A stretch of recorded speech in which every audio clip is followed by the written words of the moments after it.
ইবনু আতাইল্লাহ রাহিমাহুল্লাহ বলেন, মনোযোগ নেই বলে কখনো আল্লাহর যিকির ছেড়ে দিও না।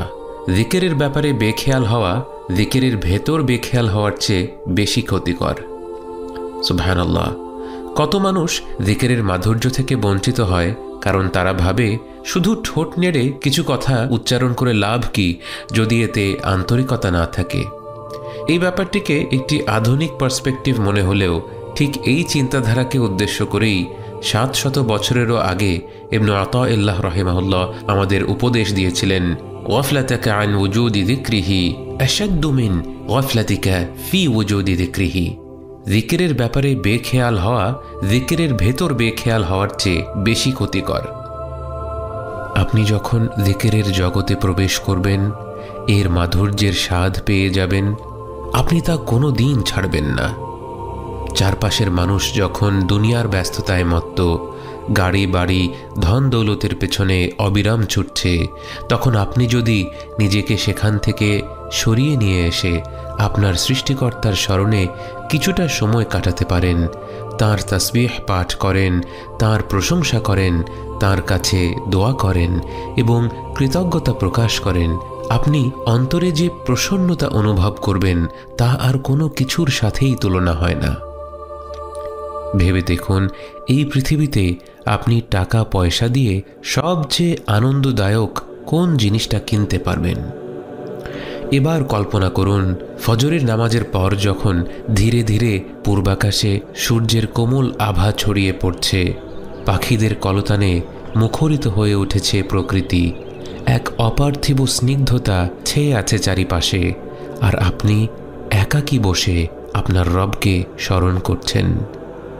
সুবহানাল্লাহ, আলহামদুলিল্লাহ, লা ইলাহা ইল্লাল্লাহ, আল্লাহু আকবার। বাহ্যিক কোনো কিছুর সাথেই কি এই অভিজ্ঞতার তুলনা হয়? অথচ এই আমলগুলো সবাই করতে পারে না। কত মানুষ এখনও তার রবকেই খুঁজে পায়নি, তাই তারা যিকির থেকে বঞ্চিত। কত মানুষ রবকে জেনেও তৌফিকের অভাবে যিকির থেকে বঞ্চিত। আর কত মানুষ এ কারণে যিকির থেকে বঞ্চিত যে তারা এক ধাপেই অতি আধ্যাত্মিক কোনো অভিজ্ঞতা পাওয়ার আশা করছে, অথচ আল্লাহর নৈকট্য লাভ করতে হবে ধাপে ধাপে, বহু সাধনার পর।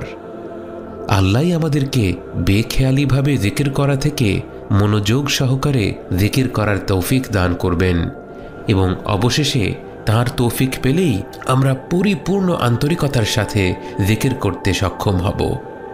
কিন্তু এ তো এক দীর্ঘ যাত্রা, যে যাত্রার মাধ্যমে আমাদের গোটা অন্তর পরিবর্তন হয়ে যাবে। আবু হুরায়রা রাদিয়াল্লাহু আনহুর একটি বক্তব্য বর্ণিত আছে, যেখানে তিনি বলেন, পৃথিবীর মানুষের আকাশ যেমন নক্ষত্রমালা দিয়ে আলোকিত, জান্নাতবাসীদের আসমান তেমনিভাবে যিকিরকারীদের ঘরের আলোয় আলোকিত হবে। সুবহানাল্লাহ। ওমর বিন আব্দুল্লাহ আল মাদানী রাহিমাহুল্লাহ বলেন, কিয়ামতের দিবসে যখন মানুষ প্রতিটি আমলের প্রতিদান দেখতে পাবে, তারা যিকিরের চেয়ে বেশি সওয়াব আর কোনো কিছুতে দেখতে পাবে না, এবং মানুষ তখন আফসোস করে বলবে, যিকিরের চেয়ে সহজ আর কী বা ছিল? সত্যি ভেবে দেখুন, আর কোন আমল আছে যা আপনি শুয়ে বসে দাঁড়িয়ে চলাফেরার সময় কাজের ফাঁকে সব অবস্থায় করতে পারবেন? হয়তো কাজটা এতটা সহজ বলেই আমরা অনুধাবন করতে পারছি না এর পুরস্কার কতটা বিরাট। অথচ একভাবে চিন্তা করলে আমাদের গোটা অস্তিত্বের উদ্দেশ্যই হলো যিকির, কারণ যিকির হলো আল্লাহকে স্মরণ করা, তাঁর নৈকট্য লাভ করা। বান্দার জন্য তাঁর রবের নৈকট্য লাভের চেয়ে উত্তম কাজ আর কি হতে পারে? রমাদান মাসের শেষ প্রান্তে এসে আমরা যেন দৈনিক যিকিরের একটি অভ্যাস করে তুলতে পারি, যা আমরা রমাদানের পরেও চালিয়ে যাব, আমৃত্যু চালিয়ে যাব। পবিত্র কোরআন পাঠ করা হলো শ্রেষ্ঠ যিকির, যা আমাদের প্রতিদিন অন্তত কিছুটা সময় ধরে করা উচিত। আমাদের আগের একটি ভিডিওতে আমরা সালাওয়াতের ফজিলতের কথা বলেছিলাম।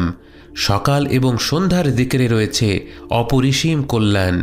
আমাদের জীবনের প্রতিটি মুহূর্তেই যিকিরের দরজা খোলা এবং প্রতিটি বান্দাই আমন্ত্রিত।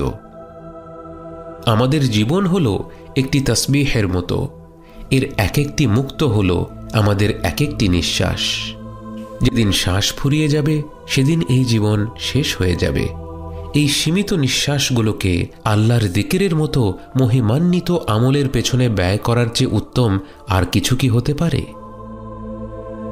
সুবহানাল্লাহ।